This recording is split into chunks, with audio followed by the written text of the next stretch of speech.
Kajian Kitab.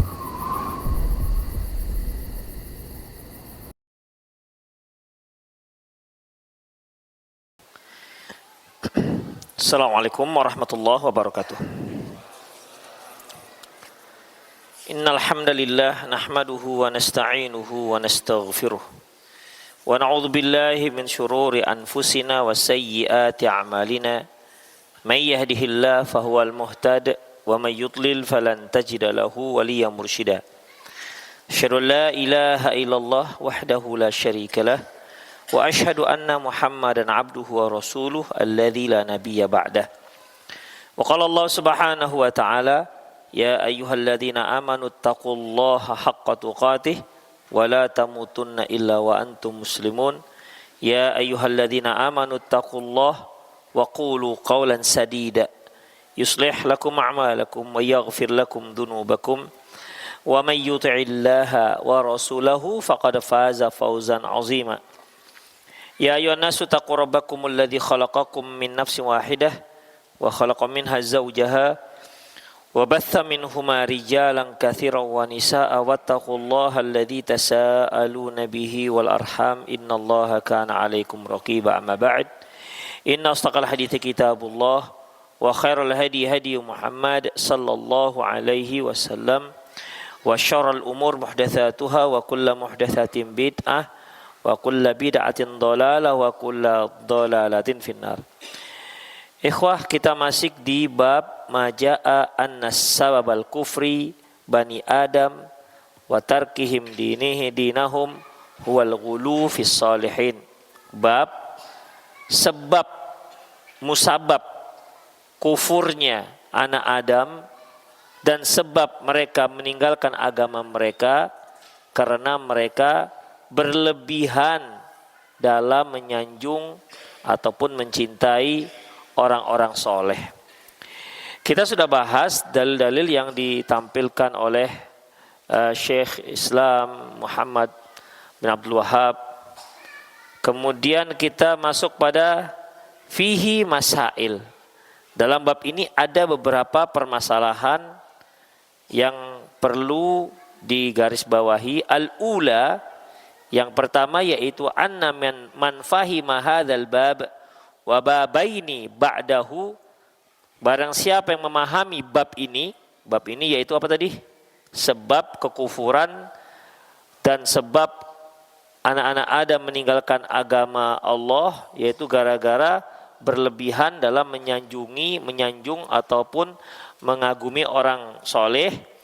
Barang siapa yang memahami bab ini dan dua bab setelahnya itu yaitu majaa fit taghlidhi fi man abadallah inda qabri rajulin salih fa kaifa idza abadahu, bab tentang dilarangnya, dicelanya seorang menyembah Allah di dekat kuburan orang soleh. Dicelanya seorang beribadah kepada Allah di dekat kuburan orang soleh. Itu saja sudah tercela. Bagaimana kalau dia menyembah orang solehnya? Dengan artian bab berikutnya ini akan membicarakan sedangkan seorang menyembah Allah di dekat kuburan orang yang soleh, bukan menyembah orang soleh dia. Tidak, dia menyembah Allah, itu saja sudah tercela, apalagi kalau dia menyembahnya.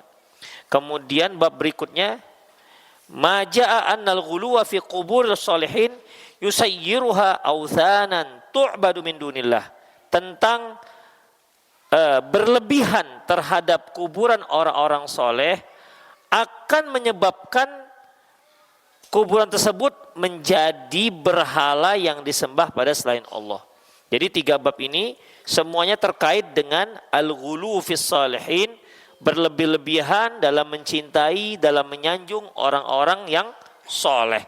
Dan inilah penyebab banyaknya terjatuh pada kekufuran, kesyirikan, bahkan orang-orang meninggalkan agama Allah gara-gara sikap seperti ini. Taib. Tabayyana lahu, kalau dia memahami bab ini dan dua bab setelahnya yang kita sebutkan tadi, tabayyana lahu, maka akan jelas bagi dia lahu ghurbatal Islam, keasingan Islam. Wa ra'a min qadratillahi taqbiluhu lil qulubil ajab. Dan dia akan melihat bagaimana takdirnya Allah serta bagaimana hati itu mudah untuk menerima hal-hal yang seperti ini. Kemudian ikhwan rahimanallah wa iyyakum, jadi di sini di masalah yang pertama di sini menjelaskan tentang bahayanya berlebih-lebihan dalam masalah kuburan. Ya, terkadang kuburan tersebut kuburan orang soleh, bahkan terkadang juga katanya soleh, itu katanya soleh.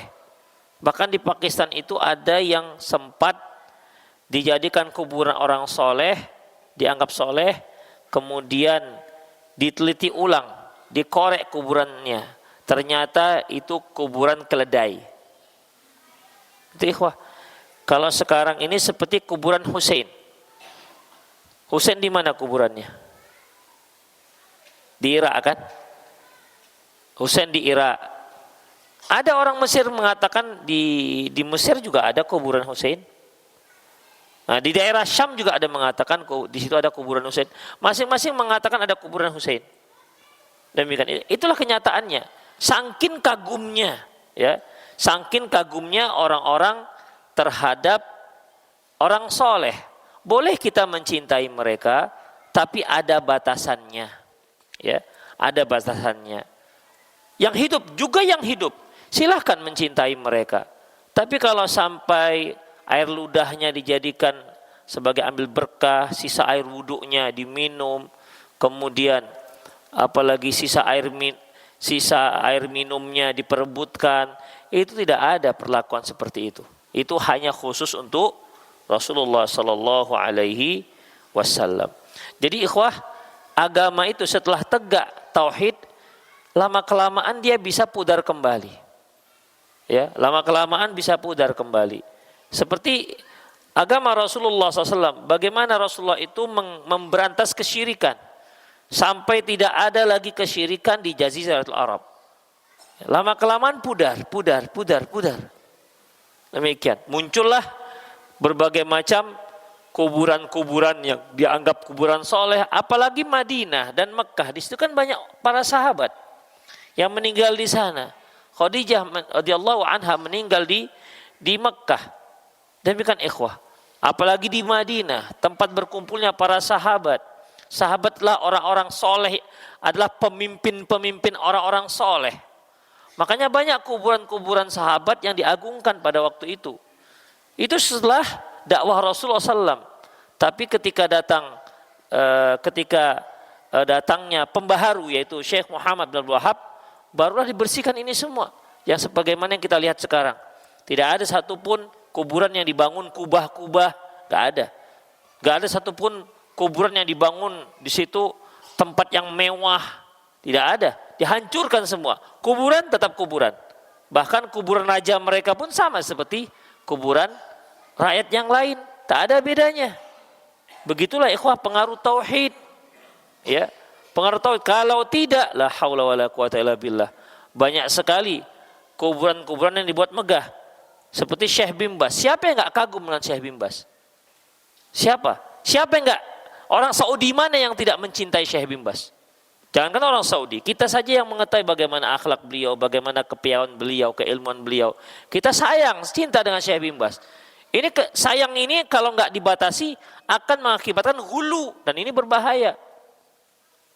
Kalau seandainya pemerintah Saudi tidak menetapkan aturan terhadap kuburan, saya yakin kuburan Syekh bin Baz itu sudah dibuat entah berapa lantai itu. Apalagi mereka orang kaya kan. Demikian. Tak akan mungkin lagi pakai batu bata. Itulah ikhwah rahimanallah wa iyyakum. Nah, yang seperti ini masih banyak di Iran. Kubur ini rata-rata di Iran. Di Indonesia masih banyak juga. Makanya tidak ada satupun di dunia ini yang di sana ada kaum muslimin kecuali ada kuburan yang dikeramatkan. Kecuali Saudi Arabia. Sisanya enggak. Mana? Yaman. Oh, Yaman, Masya Allah. Luar biasa. Di situ ada kuburan Nabi Hud. Daerah Tarim namanya. Itu hampir setiap tahun orang ngumpul di situ. Di Yaman. Di mana? Ikhwah hampir semua. Boleh dikatakan semua, kecuali satu negara saja, negara tauhid. Itulah yang terjadi ikhwah. Jadi kuburan ini sangat riskan. Makanya pertama sekali Rasulullah SAW, kaum muslimin, awal-awal kaum muslimin, yang pertama dilarang Rasulullah yaitu ziarah kubur. Karena ini sangat riskan ikhwah, menjadi kesyirikan. Beliau katakan kuntu nahaitukum an ziyaratul kubur. Dahulu aku larang kalian ziarah kubur. Karena memang awal-awal Islam itu sangat riskan. Apa namanya? Untuk meninggalkan sama sekali itu, kesyirikan itu masih sulit, ada sisa-sisanya. Mungkin antum masih ingat kisah riwayat yang disebutkan oleh Abu Waqid Al-Laythi, ya, Abu Waqid Al-Laythi yang ketika dia mau pergi perang Hunain, kan ketemu dengan ada terlihat pohon lebat, pohon sidr. Apa kata mereka? Ya Rasulullah, ij'al lana ilahan kama lahum alihah. Ya Rasulullah, buatkanlah ij'al lana dzata anwat kama lahum dzata anwat. Ya Rasulullah, buatkanlah untuk kami, tetapkanlah untuk kami pohon dzatu anwat sebagaimana orang-orang musyrik itu punya dzatu anwat. Karena orang-orang musyrik Mekah apabila mereka mau perang, mereka kumpulkan pedang-pedang mereka dan digantungkan ke pohon ini yang dianggap berkah, ya, untuk mendapatkan kesaktian terhadap pedang-pedang tersebut. Dan ini sudah mendarah dan mendaging, sehingga kebiasaan mereka turun-temurun. Pokoknya kalau seandainya kalau mereka mau perang harus digantungkanlah nih pedang-pedang, senjata-senjata ini. Akhirnya ketika mereka masuk Islam masih ada tersisa yang begini-begini, ya, masih ada tersisa. Makanya itu yang dikatakan mereka kepada Rasulullah Sallallahu Alaihi Wasallam. Demikian ikhwah rahimanallah wa iyyakum. Jadi sangat riskan masalah kuburan. Makanya beliau larang di awal-awal Islam. Setelah stabil akidah kaum muslimin, ala fazuruha, kata beliau, sekarang silahkan kalian ziarahi. Silahkan kalian ziarahi. Jadi kalau kita lihat ikhwah, kuburan yang dicium-cium, yang diusap-usap masih banyak. Di Indonesia banyak, ya. Jangan-jangan setiap provinsi ada. Untuk Sumatera Utara apa? Silam. Di Barus katanya ada juga itu. Katanya ada kuburan di puncak gunung katanya. Ada. Kabarnya sih, saya nggak pernah ke sana. Dan nggak usah ke sana, ngapain ke sana? Demikian. Di Riau, hampir setiap pulau lah tidak ikhwah. Dan itu yang kenyataannya. Baik, kemudian yang kedua, ma'rifatu awal syirkin hadatsa fil ardi kana bi syubhatis shalihin. Yang kedua yaitu dari hadis-hadis yang telah kita pelajari, kita bisa mengetahui kesyirikan yang muncul pertama sekali di muka bumi ini adalah gara-gara yaitu dia ghulu, berlebihan terhadap orang-orang soleh. Itu dia. Seperti yang telah kita bacakan kan pada surat Nuh, wa qalu la tadharunna aliyatakum wa la tadharunna wadda wal suwa' wa la yaghutha wa yauq wa nasra. Jangan kalian tinggalkan Tuhan-Tuhan kalian, jangan kalian tinggalkan Wad dan Suwa, Yaghuth, Ya'uq, Nasra. Ini adalah 5 orang soleh yang sangat dicintai. Kemudian mereka buat patung, akhirnya tak lama kemudian patung itu pun disembah. Itulah akibat orang ghulu terhadap orang soleh. Yang ketiga, ma'rifatu awwal syai'in ghayyara bihi dinul anbiya wa ma sababa dzalika ma'a ma'rifati anna Allah arsalahum. Yaitu nomor 3, sebab pertama sekali berubahnya agama para nabi dan sebab perubahan tersebut. Maksudnya di sini ikhwah, maksudnya pertama sekali sebab mengetahui yang pertama sekali menyebabkan berubahnya agama para nabi adalah kesyirikan dan sebabnya adalah ghulu terhadap orang soleh. Itu maksudnya. Ma'rifata anna Allah arsalahum, padahal juga untuk sebagai pemberitahuan kepada kita bahwasanya annallahu arsalahum, Allah yang mengutus mereka. Jadi Allah Subhanahu wa taala mengutus para nabi, ya.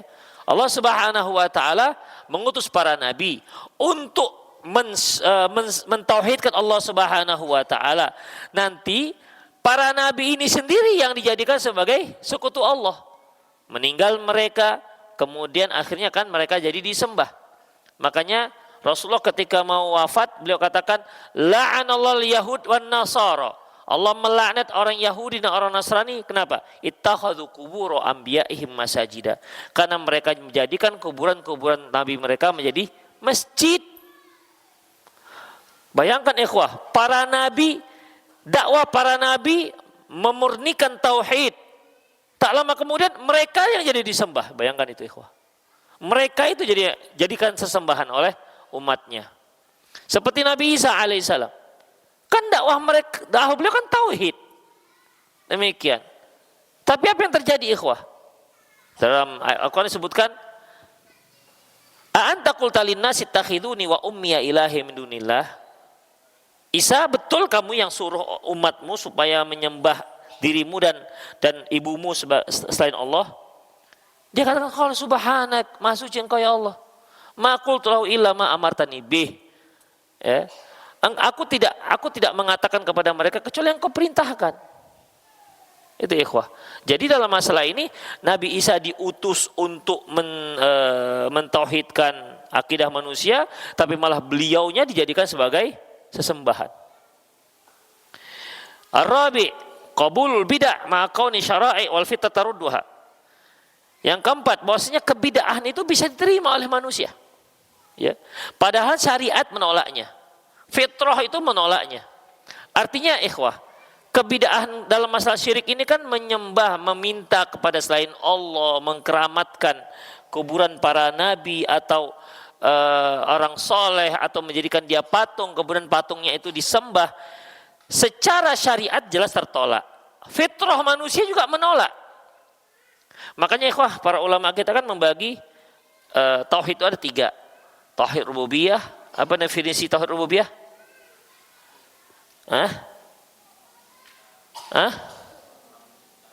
Itu kan contoh.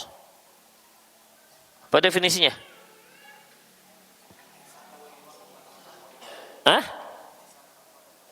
Iya, tauhidullah fi af'alihi. Mentauhidkan Allah dalam perbuatan-perbuatan Allah. Artinya hanya Allah yang menciptakan, hanya Allah yang menghidupkan, hanya Allah mematikan, hanya Allah yang memberi rezeki, hanya Allah yang menciptakan alam ini. Walain sa'altahu man khalaqas samawati wal arda la yaquluna Allah. Kalau engkau tanya ya Muhammad kepada orang kafir-kafir itu, siapakah yang menciptakan Allah? Dia katakan Allah. Siapa yang menciptakan langit dan bumi? Dia akan katakan Allah. Walain sa'altahu man khalaqahum. Kalau kau tanya ya Muhammad kepada orang musyrik itu, siapa yang telah menciptakan mereka? La yaquluna Allah. Mereka akan katakan Allah. Jadi Abu Jahal tahu yang menciptakan langit bumi Allah, yang menciptakan dirinya ada Allah. Tapi ternyata, dan hanya Allah, bukan Lata, bukan Uzza. Ya. Mereka nggak meyakini. Bukan Lata yang menciptakan mereka. Bukan Lata itu yang memberi mereka rezeki. Bukan. Mereka tahu persis itu. Tapi tauhid mereka ini tidak memasukkan mereka ke dalam Islam. Kenapa? Karena mereka tidak melaksanakan tauhid uluhiyah. Apa tauhid uluhiyah? Tauhidullah fil ibadah. Mentauhidkan Allah dalam masalah ibadah. Makanya tauhid rububiyah itu merupakan dalil, bukti, data yang harusnya orang itu hanya menyembah Allah. Kalau kalian tahu Allah menciptakan, kalau kalian tahu Allah menciptakan langit dan bumi, Allah memberi rezeki, mematikan dan lain-lainnya.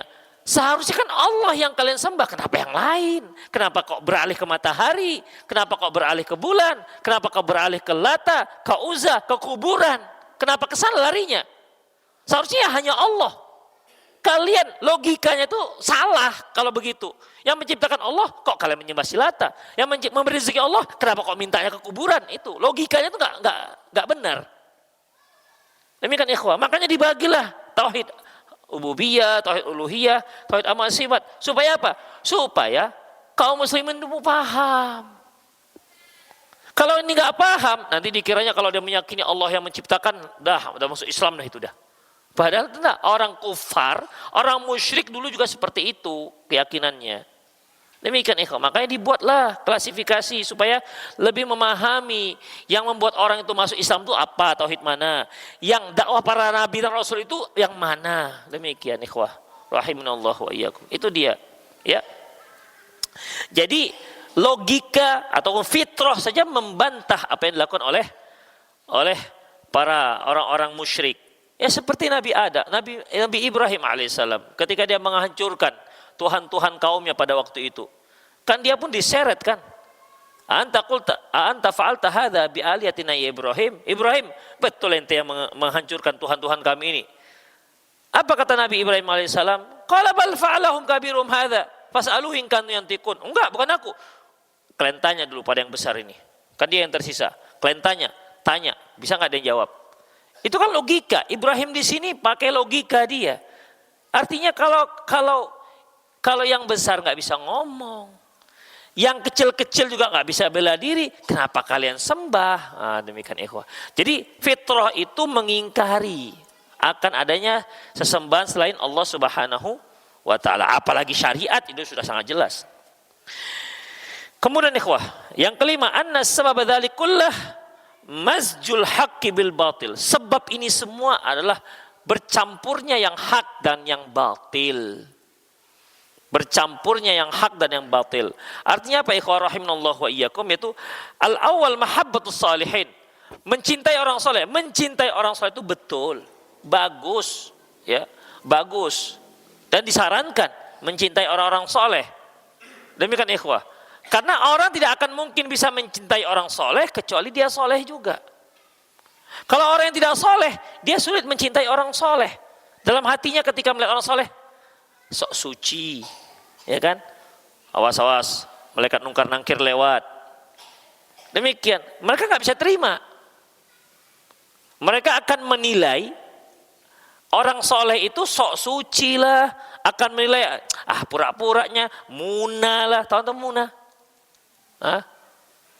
Munafik maksudnya, munah lah, Allah tahu nyawa itu.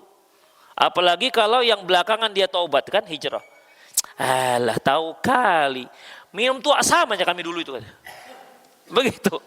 Dulu main judi sama, maling sama, berapa? Mana ada mangga di sini cirimnya kami curi kan. Begitu. Ya, tapi kan itu masa lalu. Itulah ikhwah rahimanallah wa iyyakum, ya. Mencintai orang soleh digabungkan dengan apa?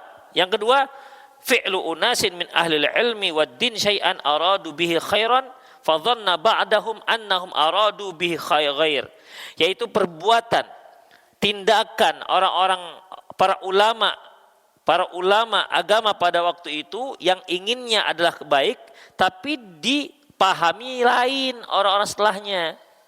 Demikian ikhwah. Perhatikan, seperti patung Waddan Suwa Yaghuth Ya'uq Nasra. Ini kan awalnya adalah orang-orang soleh. Dibangunlah patungnya. Apa kalau sekarang namanya? Monumennya. Dibangunlah monumennya. Itu kan untuk mengingat jasa-jasanya, untuk mengingat aktivitas mereka, sehingga ada rasa ingin untuk meniru apa yang mereka lakukan. Hanya itu. Dan sekaligus sebagai tanda cinta mereka kepada orang-orang ini. Orang soleh ini.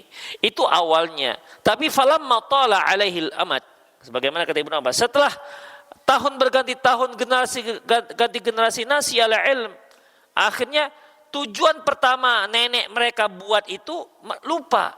Dikira neneknya sengaja buat patung itu karena ingin disembah. Apalagi adanya asumsi dan pengalaman-pengalaman yang terkabul di sana. Iya betul, kemarin saya nangis di bawah patung ini. Tapi setelah itu kok rasanya kok lega. Yang itu mengatakan iya, kemarin saya sempat doa loh di situ. Ya entah kenapa saya kepingin doa di situ. Kabul, berarti hebat nih patung. Begitu ikhwah. Rahimanallah wa iyyakum. Kalau seandainya ada orang minta air Masjid Abu Bakar ini sembuh, dia akan cerita itu, Masjid Abu Bakar tuh airnya bagus itu, bagus untuk penyembuhan. Orang akan mengatakan, oh iya, diambil, oh betul, udah dua kan, udah. Padahal sudah 20 orang yang ngambil, nggak ada yang sembuh, cuma 2 itu aja. Tapi 2 itu yang viral. Demikian. Siapa BKM-nya ini? Wah, ikutlah BKM-nya kan. Ustadznya siapa di situ? Oh, ikut lagi. Demikian ikhwah. Mungkin Al-Fatihahnya kuat itu. Demikian ikhwah. Itulah terjadi. Itulah yang namanya asumsi-asumsi. Ya, yang awalnya itu bagus ceritanya. Awalnya bagus. Jadi di sini adanya bercampur antara kecintaan kepada orang soleh, tapi kecintaannya itu disikapi seperti itu. Ini yang bermasalah. Dia cinta dengan orang soleh, tapi akhirnya ketika setiap kali orang soleh ini berludah, dicarinya ludahnya misalnya. Itu salah yang seperti itu. Makanya ikhwah, kan sering saya katakan bahwasanya untuk mengalap berkah itu dua dasarnya. Pertama, dia harus ada dasarnya dari Quran dan Sunnah menurut pemahaman salafus soleh. Yang kedua, cara ngalapnya juga harus sesuai dengan Quran, Sunnah, dan para salafus soleh. Caranya, demikian ikhwah. Seperti Hajarul Aswad. Hajarul Aswad kita tahu bahwa sunnahnya itu dicium. Jadi kalau ada yang mau mengalap sunnahnya hanya masukkan siku jadi gini-gini ke dalam Hajarul Aswad, maka dia nggak dapat. Dia aturannya mencium. Ka'bah ini benda mati apa benda hidup ini? Kalau benda hidup dia bisa pindah-pindah lah, masuk ke mencirim sini nanti. Dia benda mati, batunya itu ketika zaman Rasulullah masih muda itu pernah runtuh Ka'bah itu karena banjir. Mekah itu kan ikhwah kelilingnya ini bukit. Begitu hujan, Ka'bah itu tengah-tengah tuh. Di tengah-tengah paling rendahnya di situlah Ka'bah. Ya banjir. Dahulu kan nggak ada semen. Batu-batu itu ditumpuk-tumpuk, pengikatnya adalah apa? Tanah liat. Begitu dia tergenang dengan air, benyeklah tanah liatnya. Kemudian runtuh. Demikian. Akhirnya orang-orang Quraisy pada waktu itu, ayo kita renovasi, kita bangun kembali dinding Ka'bah ini dan kita berikan infak yang halal. Tahu mereka ikhwah. Kita kumpulkan infak yang halal. Maka dikumpulkan infak yang halal, itulah bahan material yang untuk membeli bahan material yang untuk membangun dinding Ka'bah itu kembali. Jadi orang kafir yang buat itu Ka'bah itu. Ya. Yang merenovasi kembali orang-orang Quraisy pada waktu itu. Dia masih penyembah berhala. Demikian. Makanya Ka'bah ya Ka'bah. Dia adalah sebagai kiblat kaum muslimin. Disebut Baitullah, berkah. Gimana ngambil berkahnya? Ya tawaf, kemudian menghadapnya ke kiblat, bukan dengan dicium-cium, digosok-gosok pipi, bukan. Kecuali daerah multazamnya itu. Demikian ikhwah, harus ada dasar Quran dan Sunnah menurut para salafus soleh, sekaligus caranya juga harus sama, harus ada dasarnya. Bukan asal-asal kita suka gitu, enggak ikhwah. Itulah ikhwah rahimanallahu wa iyyakum. Jadi gara-gara mencintai orang soleh, sikapnya salah, akhirnya menimbulkan kesyirikan. Ya, akhirnya menimbulkan kesyirikan. Ini ikhwah sampai sekarang masih ada. Masih banyak. Ya, apakah atas nama keturunan Rasulullah, apakah atas nama seorang alim ulama yang punya banyak keramat. Demikian dia katakan, saya tadi sholat zuhur di Semencirim, asarnya saya di Mekah, maghribnya sudah balik lagi Semencirim. Coba bayangkan, kan bohongnya ketahuan kali. Kalau dulu boleh lah, kita masya Allah, takbir gitu kan. Sekarang mana bisa lagi, zuhur di Mencirim, pergi dia asar di sana, masih zuhur belum masuk sana. Zuhur di Mencirim tuh, mau asar di Mekah, bisa? Belum masuk waktu zuhur, apalagi mau sholat asar. Demikian ikhwah. Ya gimana caranya? Kalau dia sholat asar di sana, mau sholat maghrib di Medan bisa? Kalau dia sholat asar di sana, Medan sudah isya. Tapi bagi orang-orang yang fanatik kiai ini, hebat tuh. Gak dipakai itu. Makanya kalau pakai dikit aja, cerdas dikit aja cerdasnya, nggak usah banyak-banyak. Ya, dia nggak bisa terima. Fitrahnya nggak bisa terima, logikanya nggak bisa terima. Demikian ikhwah. Coba antum bayangkan, sumur Zam-Zam bisa bocor ke Patigelang sana. Coba kan nggak masuk akal, gimana? Pernah antum tahu kan ceritanya? Ada di Pantai Gelang. Jadi karena saking khawatir kiai ini nanti air Zam-Zam sana sampai res, akhirnya ditutuplah pakai Quran, dan Quran itu jadi batu. Untuk mencari sendiri kisahnya. Kan mantap kan Indonesia, sampai bocor di sini air Zam-Zam, bayangkan. Tapi bagi orang-orang yang terbiasa begitu bisa, Allahu Akbar, masya Allah, masya Allah. Itu akhirnya nggak kesalah mereka kalau minum air Zam-Zam, kesana aja udah ke Pandeglang situ. Nggak mau lagi pergi ke sana, udahlah tutuplah travel. Baik. Kemudian ikhwah, yang keenam, tafsirul ayat allati fi suratin Nuh. Tafsir ayat yang di surah Nuh. Itu yang kita sebutkan tadi. Wa qalu la tadharunna aliyatakum wa la tadharunna wadda wa la suwa'a wa la yaghutsa wa ya'uq wa nasra. Jangan kalian tinggalkan Tuhan kalian Waddan, Suwa', Yaghutsa, Ya'uq, Nasra. Ini awalnya adalah orang-orang soleh. Yang keenam, yang ketujuh, jibillatul adami fi qaulil haq yang kusu fi qalbihi wal batil yazid. Bahwa saya sudah menjadi keniscayaan lah kita katakan ya. Keniscayaan.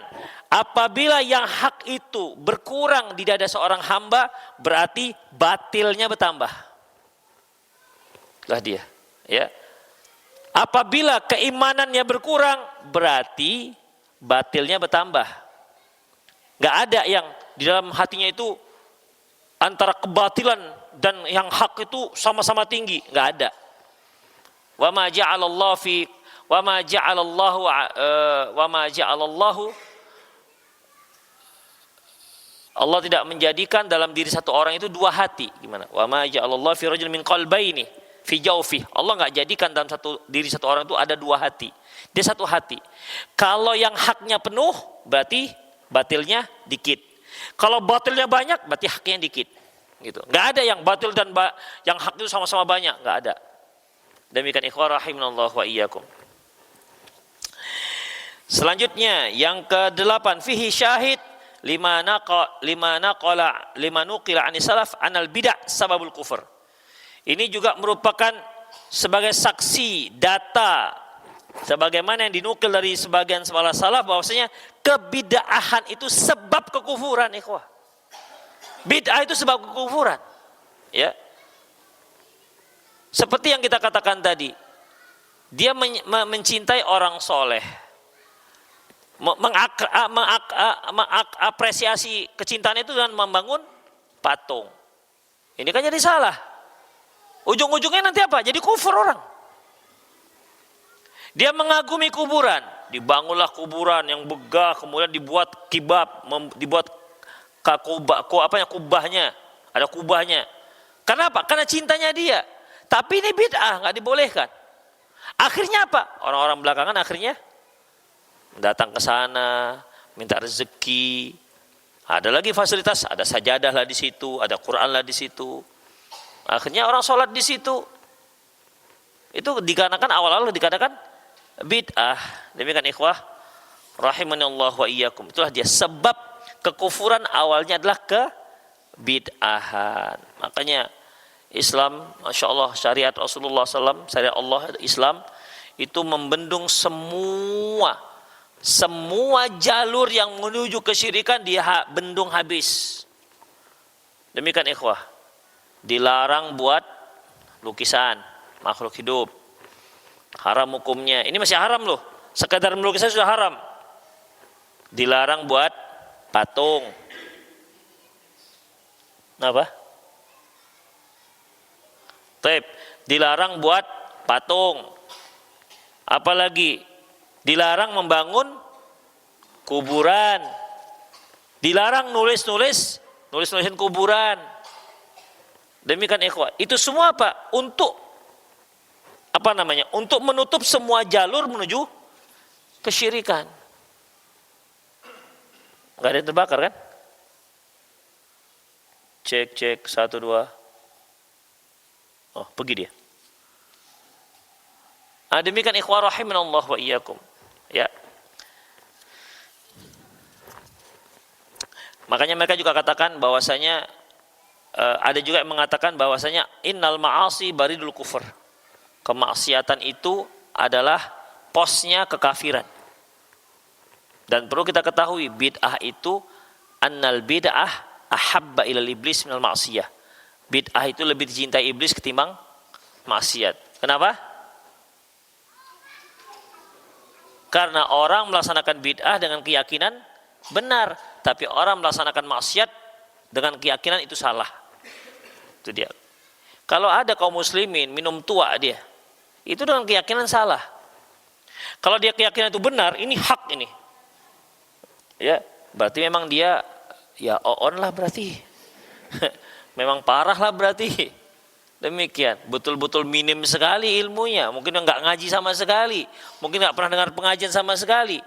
Ya, serendah-rendahnya kapabilitas seorang ustadz memberikan pengajian, rendahnya keilmuan dia, nggak ada yang mengatakan tua itu halal. Nggak ada, ikhwah, nggak ada. Kalau seandainya ada yang mengatakan halal, dicurigai jangan-jangan dia agen tua juga itu ustaz. Demikian, mana ada? Serendah-rendahnya dia. Demikian ikhwah. Baik. Selanjutnya ikhwah, yaitu ma'rifatu syaitan bima ta'ulu ilahi bid'ah. Tahunya syaitan, ya. Syaitan mengetahui bagaimana cara memunculkan bid'ah. Apa bid'ah? Artinya dia bagaimana bisa memberikan masukan-masukan, membisik-bisikan supaya munculnya bid'ah. Demikian ikhwan. Dengan apa? Walau hasana qasdul fa'il. Walaupun niatnya baik. Ikhwah, bid'ah itu ketika dimunculkan itu dengan niat baik. Tidak ada bid'ah dengan niat hasad. Kita berikan contoh ikhwah rahimanallah wa iyyakum seperti Maulid Nabi. Mana ada orang niat buruk dengan Maulid Nabi? Pasti niatnya sebagai tanda cinta kepada Rasulullah sallallahu alaihi wasallam, untuk mengingat perjuangan Rasulullah sallallahu alaihi wasallam. Tapi karena ini bid'ah, akhirnya banyak muncul acara-acara yang memang banyak maksiatnya, banyak bid'ahnya. Demikian ikhwah, ya. Sementara dalam Islam tidak ada yang namanya acara ihtifal Maulid Nabi, acara peringatan Maulid Nabi, walaupun niatnya baik. Masih ingat dulu waktu masih muda-muda kan? Kalau sudah Maulid Nabi pasti ada latihan gitar, ya kan?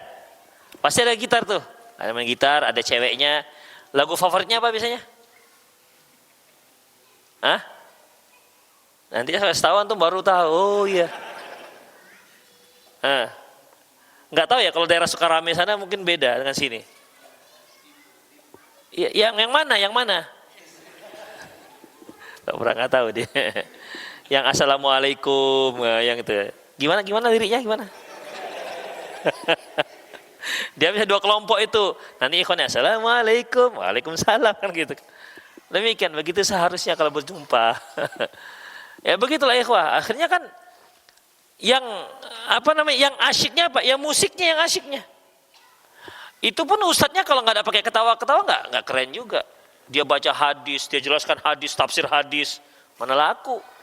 Ganti-ganti itu ustadz, nggak ada ketawanya. Begitulah ikhwah rahimanallah wa iyyakum. Ya, yang ke-10, ma'rifatul qaidat kulliyah wa hiya nahyu anil ghulu wa ma'rifatu ma ya'ulu ilaihi. Yang ke-10 itu pengetahuan kita tentang kaedah menyeluruh tentang dilarangnya bersikap hulu terhadap orang-orang soleh dan apa saja yang bisa menjurus ke arah tersebut. Ya, apa saja yang menjurus ke arah tersebut. Misalnya apa? Mungkin ada orang-orang yang ngefan dengan ya Ustadz Fulan. Itu suatu hal yang biasa. Ya. Tapi bisa menimbulkan sikap gulu kalau dibiarkan. Ya, pokoknya kalau Ustadz ini dimanapun dia akan kejar kemanapun, karena sudah pas sekali di hatinya. Ya, itu satu hal yang lumrah. Ya, tetapi apabila dia lebih daripada itu sedikit, itu bisa gulu. Nah, ini berbahaya. Akhirnya gimana ya ikhwah? Pokoknya apa yang dikatakan Ustadz itu betul. Yang nyelisihi pasti salah. Begitu. Pasti salah. Sama dengan ketika fanatis terhadap madhab. Seperti sebahagian pengikut madhab Imam Abi Hanifah. Apa katanya? Apabila ada hadis yang bertentangan dengan pendapat Imam Abi Hanifah, berarti hadis itu kalau nggak doif, berarti imma dia doif atau hadis tersebut perlu ditakwil supaya cocok dengan pendapat Imam Abi Hanifah. Kan bahaya seperti ini ikhwah. Ya. Ini bahaya sekali seperti ini. Akhirnya mendahulukan pendapat imam dibandingkan hadis Nabi Shallallahu Alaihi Wasallam. Itulah yang namanya ghulu. Allah mengatakan, ya ayyuhalladzina amanu la tuqaddimu baina yadayillahi wa rasulih. Jangan kalian lebih ke depan dibandingkan Allah dan Rasulnya. Enggak boleh. Wattaqullah, takwa kalian kepada Allah Subhanahu wa taala.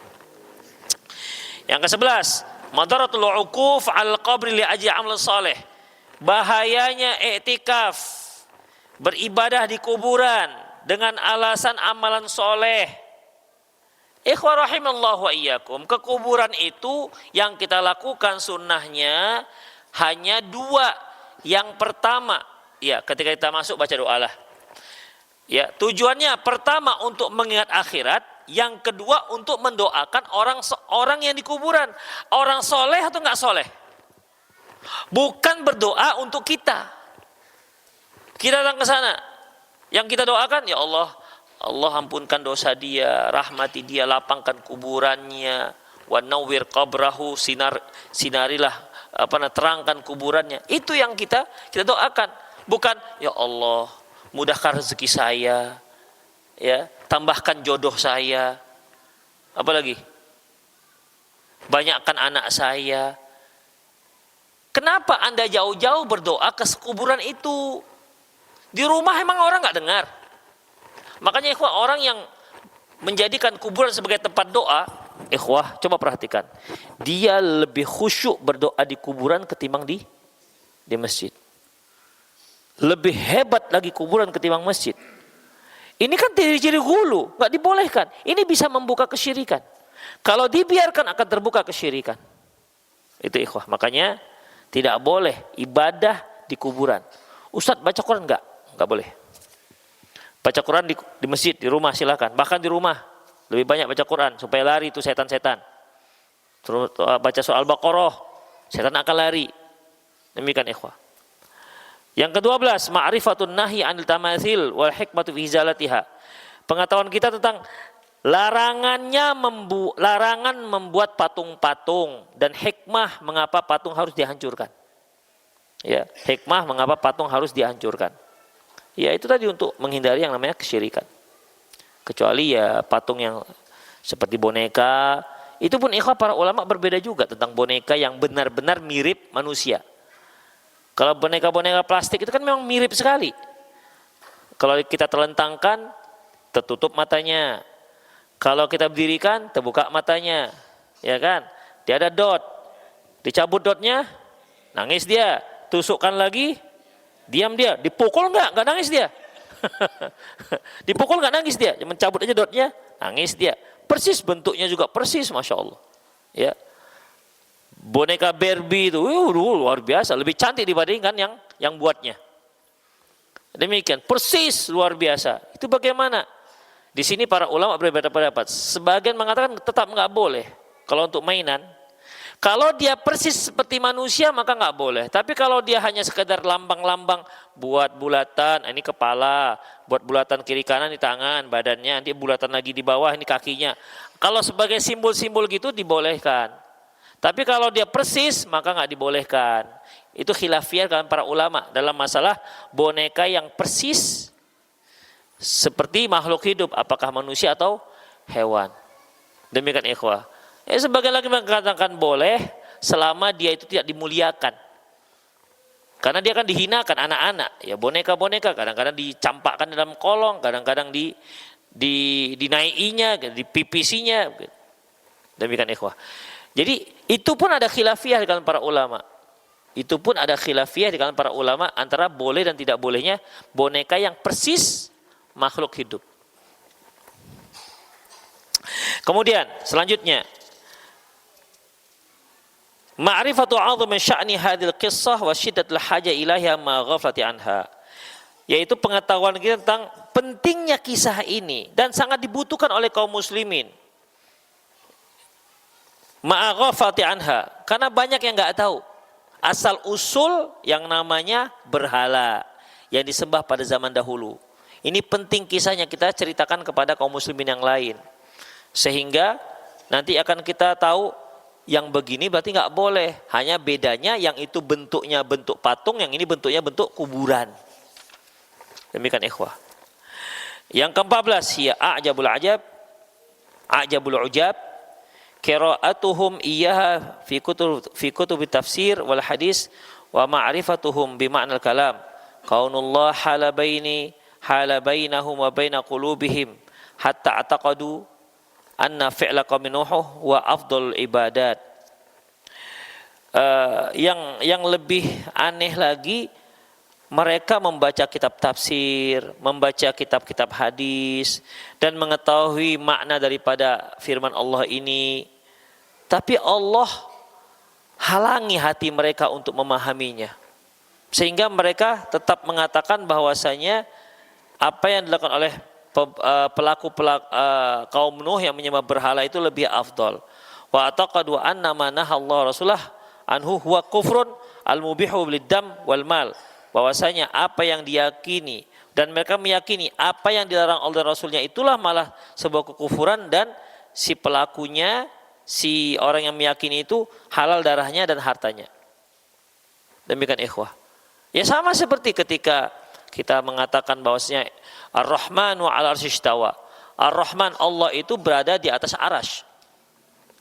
Bukan berada bersama kita. Bukan dekat tak bersentuh, jauh tak berjarak.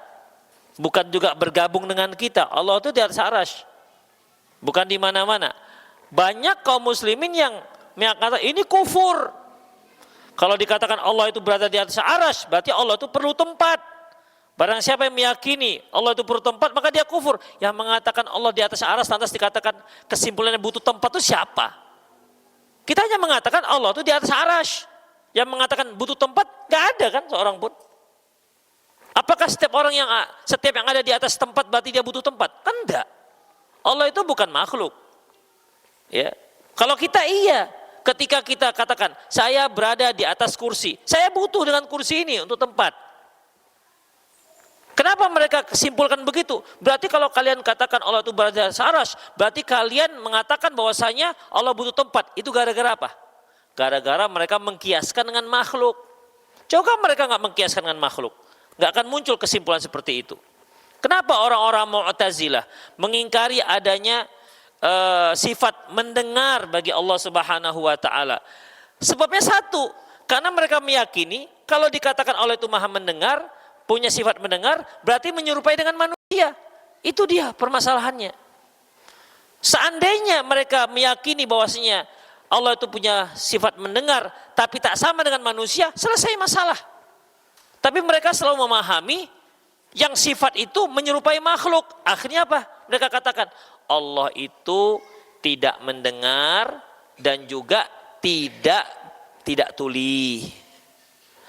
Allah itu tidak dikatakan berilmu, tidak dikatakan juga bodoh. Allah tidak dikatakan berbicara dan juga tidak dikatakan bisu. Nah, kan udah aneh-aneh begini. Gara-gara itu tadi. Karena apa? Ingin agar Allah itu Allah itu tidak diserupai dengan makhluk. Tapi akhirnya dia jatuh pada sesuatu yang lebih parah. Islam konsepnya mudah. Laisa kamil syai' wa huwas samiul basir. Tidak ada satupun yang sama dengan Allah, dan dia Maha mendengar lagi Maha melihat. Dia punya sifat mendengar, punya sifat melihat, tapi sifat mendengar dan melihatnya Allah tak sama dengan makhluk. Selesai ceritanya. Loh, bagaimana? Wasu'alu anha bid'ah. Mempertanyakan bagaimana bid'ah. Kenapa? Kita tidak bisa menjawab itu bagaimana kecuali kita tahu zatnya. Antum tahu monyet? Ada yang nggak tahu monyet? Tahu monyet kan? Tahu. Kalau saya katakan, saya melihat monyet naik sepeda, bisa antum bayangkan? Bisa, kenapa? Antum tahu monyet dan juga antum tahu sepeda. Demikian.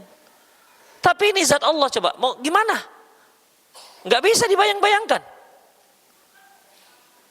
Demikian ikhwah. Jadi makanya bertanya dengan bagaimana itu bid'ah.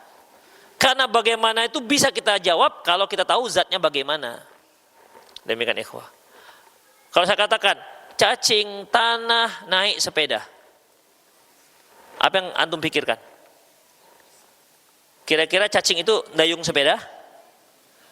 Apa dia? Ya mungkin ada di joknya kan gitu, ada di boncengannya. Kenapa? Antum tahu cacing tanah dan antum juga tahu. Itu dia. Itu ikhwah. Itulah beberapa perkara yang terkait dengan masalah. Masih ada lagi. Yang ke-15. Tasrihu bi annahum lam yuridu illa syafa'ah. Yaitu ayat yang menjelaskan bahwasanya mereka itu hanya menginginkan syafaat. Ya, bahwasanya mereka menginginkan dengan menyembah berhala-berhala itu agar berhala itulah yang akan menolong mereka di hari akhirat.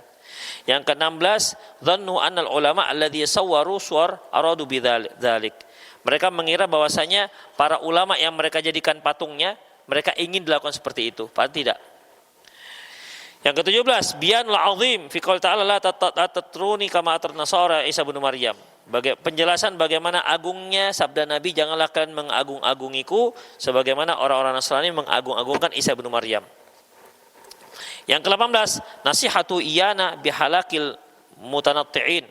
Bagaimana Rasulullah menasihati kita dengan hancurnya, binasanya orang-orang yang berlebihan.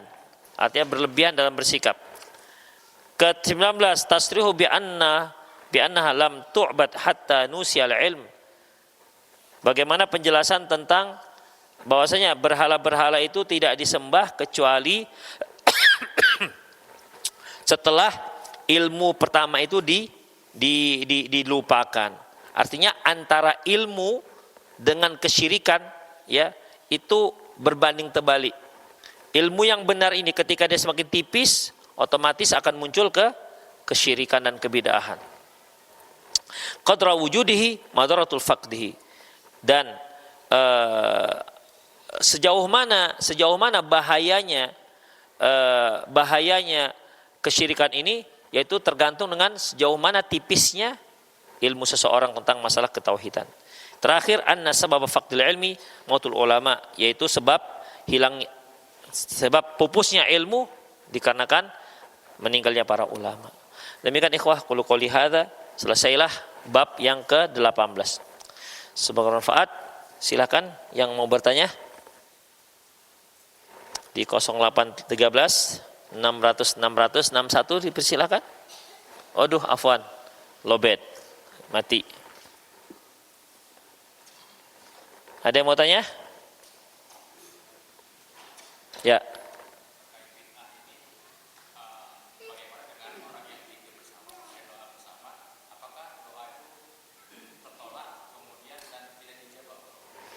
Ikhwan rahimanallah wa iyyakum, doa itu adalah ibadah. Rasulullah mengatakan, wa qala rabbukum ud'uni astajib lakum. Berdoalah kepadaku, aku akan kabulkan.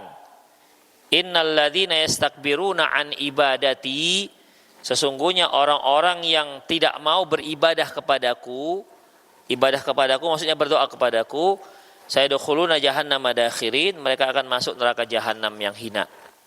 Jadi doa itu merupakan ibadah, dan ibadah itu syurut qabul ibadat. Ibadah itu ada syarat terimanya. Pertama, sesuai dengan sunnah Rasulullah SAW. Yang kedua, ikhlas karena Allah Subhanahu wa taala. Demikian ikhwah. Jadi dia harus ikhlas dan harus sesuai dengan tata cara yang dituntut oleh Rasulullah sallallahu alaihi wasallam. Ketika orang-orang berzikir bareng, dilihat oleh Abu Musa al-Asy'ari radhiyallahu anhu, dia lihat ada di suatu masjid di mana mereka sedang berzikir kepada Allah dipimpin oleh satu orang. Apa katanya? Sabbihu mi'ah, bertasbihlah kalian 100 kali. Tasbih mereka 100 kali. Kemudian kabbiru mi'ah, bertakbirlah 100 kali. Nah, Abu Musa al-Asy'ari radhiyallahu anhu melihat ini zikir, tapi caranya kok enggak pernah dia lihat di zaman Rasulullah seperti itu, dikomandai. Sebenarnya kan kalau kita pakai perasaan, enak zikir bareng itu. Ya. Subhanallah, subhanallah, subhanallah, subhanallah. Apalagi dia pakai ini kan, pakai irama. Subhanallah, walhamdulillah. Ini biasanya kalau pas pagelaran bisa, tapi kalau habis sholat nggak selesai, nggak mungkin itu. Subhanallah, itu masih satu tuh. Walhamdulillah, itu bisa jadi dia zikirnya habis maghrib, Isya baru selesai. Umumnya kan kita gitu kan, selesai. Begitu, semakin cepat semakin bagus, lanjutkan katanya. Demikian. Ya enggak seperti itu juga zikir. Jadi ikhwah, Abu Musa al-Asy'ari ini sepertinya ya ini zikir, bagus zikir sih. Tapi kok seperti ini ada yang ganjil. Jadi ikhwah, umumnya bid'ah itu buat ganjil. Baca surat Yasin di malam Jumat dibilang bid'ah, kan naik spanding warga. Yasin itu Quran, masa kau larang? Betul lah Wahabi kalian nih. Demikian. Yang kawan pun baru ngaji masih semangat bilang bid'ah, menjelaskan pokoknya bid'ah, nggak tahu lah aku tuh. Tambah naik spanding kawan kan. Udah nggak bisa menjelaskan, membid'ah-bid'ahkan. Demikian, karena dia ada mirip ibadah gimana, tapi tidak ada dasarnya. Nah, macam tadi, zikir kan disyariatkan. Tapi ketika dikomandoi ini kok nggak ada. Makanya ditanyakan kepada Abdullah bin Mas'ud. Ketika Abdullah bin Mas'ud ditanyakan, lihat, oh, ma asra'a halakatikum ya umat Muhammad. Sungguh cepat sekali celakanya kalian ini ya umat Muhammad. Wa ashabuhum mutawafirun. Padahal para sahabat Rasul itu masih banyak. Wasiyabuhum lam tubla. Pakaian mereka juga masih belum ada yang lapuk. Wa aniyatuhum lam tuksar. Dan bejana-bejana mereka juga belum hancur. A'innakum ala millati ahda bi a'innakum ala millatin ahda mimmat Muhammad aw muftatihuna abwabad dhalalah. Sekarang kalian ini berada di atas agama yang lebih hebat, lebih lurus ketimbang agamanya Muhammad. Kenapa? Di agama Muhammad gak ada yang begini, yang bareng-bareng begitu. Muftatihuna abwabad dhalalah, atau kalian itu sedang membuka pintu kesesatan. Hanya ada dua pilihan. Kalian berzikir dengan cara yang lebih bagus dibandingkan zikir yang pernah diajarkan Muhammad, atau kalian sedang memilih, atau kalian sedang membuka pintu kesesatan. Pilih yang mana nih antara dua? Karena nggak ada alternatif ketiga. Mereka nggak jawab karena dua-duanya nggak bisa jadi pilihan. Apa kata mereka? Ya Abu Abdurrahman, wahai Abu Abdurrahman. Abu Abdurrahman ini kunyahnya Abdullah bin Mas'ud. Ma aradna ilal khair. Niat kami itu baik. Jadi dari dulu begitu-gitu juga, niatnya baik. Mana ada orang buat bid'ah niatnya jahat? Nggak ada, niatnya baik semua. Demikian. Kemudian apa kata perawi? Aku melihat ammatahum. Aku melihat mereka itu yang zikir-zikir itu. Pada umumnya mereka mengikuti bersama orang-orang Khawarij dalam perang Nahrawan. Perang Nahrawan itu adalah pasukan Ali bin Abi Thalib dalam rangka memberantas Khawarij. Kulihat yang ikut zikir bareng-bareng itu bersama mereka. Itu di ikhwah. Ya, jadi kalau dia tidak ikhlas dan tidak sesuai dengan sunnah Rasulullah, ya tidak terima. Ya tidak terima.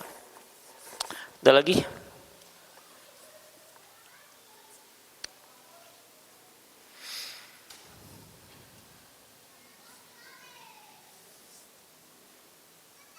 Pulang aja kita ya. Ya udah ikhwah, demikian semoga bermanfaat. Aku qouli hadza wa astaghfirullah li wa lakum. Lisal muslimin innahu wal ghafur rahim. Subhanakallahumma bihamdik asyhadu an la ilaha illa anta astaghfiruka wa atubu ilaik. Wa akhiru da'wana alhamdulillahi rabbil alamin. Assalamualaikum warahmatullahi wabarakatuh.